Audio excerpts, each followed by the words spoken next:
Yo, what's up mga idol? May bago tayong i-repair ngayon. Ito, wow, ang pogi. NS200 na 4 valve. Yun.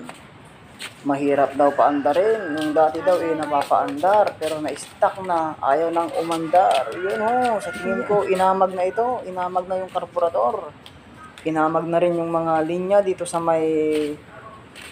ilalim ng kanyang tangke, yung mga mga contact. Yun. Hahatakin natin pa uwi kasi hindi na maandar. Yun. Bubuhayin natin. Almost 8 months daw itong na-stuck, sabi ng may-ari. Dati daw napapaandar ito. Pero nung hindi na naasikaso, wala na. Sigurado panis na ang mga gas nito. Yun Alright na lang, kontak mo,